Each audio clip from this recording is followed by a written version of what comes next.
Hey y'all, and welcome to PolitiBrawl. My name is Brian, and Jim Jordan has to bring down the hammer on Congress's angriest Democrat when she clearly breaks the rules. It almost causes Congress to go into a complete chaos. Mr. Chairman, I'm not exaggerating when I say that you have called before you two witnesses who pose a direct threat to people who oppose them.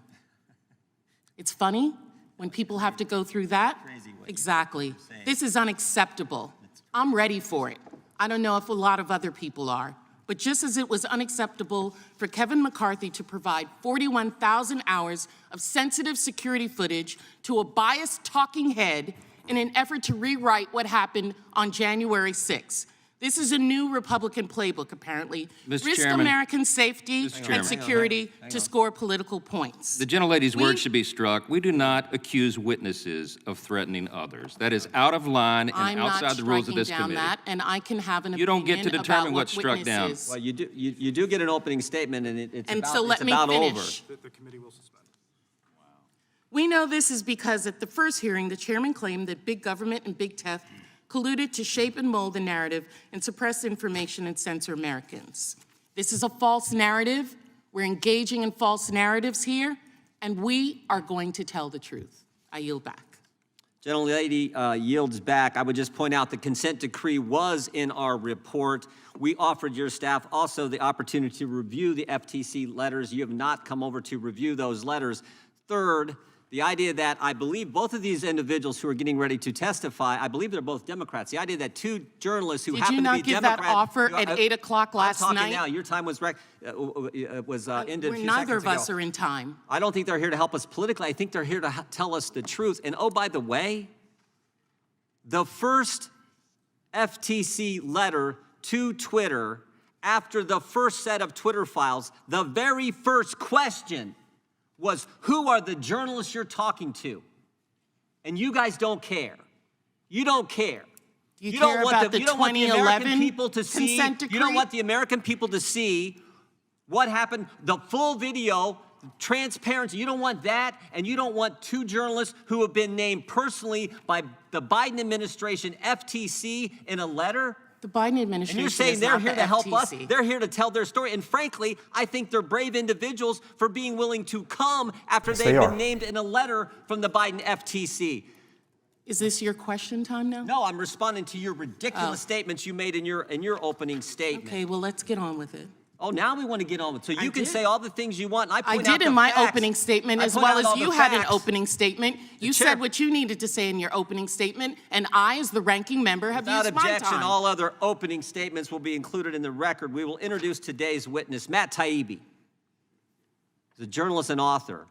He's one of the authors of the Twitter files, previously worked for Rolling Stone, that right-wing publication, Rolling Stone, where so many Republicans work at. He's also written several books about American politics and culture. And of course, as I pointed out, as the Wall Street Journal pointed out yesterday on the front page, was named by the FTC. Y'all, if you were to go back in time 20 years ago and tell conservatives that they would be shaking hands with these ardent leftists — Matt Taibbi is a leftist — and they would be shaking hands with each other trying to fight the ridiculousness of the Democrat Party that has consolidated their power now. They are in charge. They are the dominant and the ruling class. And the left, people who are on the sort of libertarian side of the left, who look at that authority and structure and go, no, that's evil, it's vile, it's gross, it goes against our freedoms. And they're shaking hands with Republicans and talking heads on the conservative side.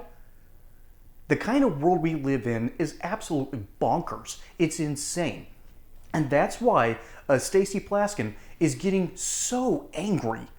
She's angry because she has to validate the insipid nature of what is now rich white liberals, the dominant class. Hey y'all, I just wanted to give a shout out to my friends over at Colonial Metals Group. Their experts understand exactly what they're doing with gold, silver, and other precious metals, unlike our current leadership, which is giving us rampant inflation, terrible Federal Reserve policies, a president that doesn't know what planet he's on, and of course, an out-of-control Congress that won't stop spending. We have to figure out ways to keep our wealth safe. And the best way to do that is to go over to my friends at Colonial Metals Group, because their experts can help you diversify your portfolio, and they've got an amazing offer for first-time accounts. Free gold and silver IRA accounts, insured storage for 5 years, up to $7,500 in silver delivered directly to your home, and a safe to keep all that stuff in. So go over regardless and see what they can do for you and protect your wealth and your future today.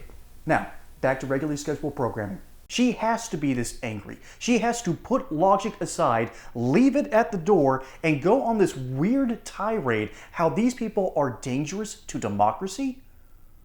Lady, they are out here saving it in its entirety. This is what journalism is supposed to be, exposing corruption. That is the whole point. But once you have a control of these publications, once you have control of the mainstream media, you don't need to be investigated anymore. There is a reason that they sat on the Hunter Biden story. There's a reason that they sat on the laptop. The FBI and CIA screwed up, realized that the way the system is being rigged is all evidenced because they lost track of a drug addict's laptop. And now they went to the mainstream media. They went to Silicon Valley and told people specifically, suppress this story. So the question is, why? Well, I've kind of already spelled it out here. Because these people realize that their grip on power is not as tenable as they think. And it's slipping. Their goal is to protect the dominant class as much as they can. It used to be white Anglo-Saxon Protestants. Now it's rich white liberals and their children. And if this dominant class goes away, they don't know what's coming next. And that's why they're so terrified. They know that there's a new dominant class brewing in the United States. They just don't know where. I have no clue. I have no idea where this is all going, where this is going to end up. Might be collapse. It might be a new terrible regime. I don't know, and it does terrify me. So I share their same fears. However, I also share something that Matt Taibbi and Jim Jordan is feeling. Outrage. Or maybe just rage. I woke up angry today, for instance. And it's because of my understanding of where we're going in this country. I'm terrified of it. I'm angry at it. And I don't know what to do. I wish I had a solution for this, but we currently just saw a video of a Democrat quite literally leaving her logic at the door, leaving her conscience at the door, so she could come in and say a couple of ridiculous things on the record so she can throw out red meat, or in this case, I guess the vegan option, to her own base. They have lost their ability to reason. They have lost their ability to connect with reality. It's why they live in their ivory towers, because they know what the world is deep down. It's brutal. Let's see, what did Burke say? Life is ugly, brutish, and short. Now, that's not entirely true. But we have to understand something at its core. Matt Taibbi is a hero and a legend who is stuck to his principles to the point where he has been kicked out of these mainstream circles and will probably never be relevant again. All because he showed through the Twitter files who he linked arms with Elon Musk and said, this is what is going on, this is what they're doing, and this is how they're doing it. I encourage you to look up the Twitter files where you can. Because when a Democrat wants to suppress something, it probably means that something is a good thing. Folks, my name is Brian. Hope you enjoyed that segment here on PolitiBrawl. Don't forget to like and subscribe. Catch you on the next one, and until then, y'all have a good one.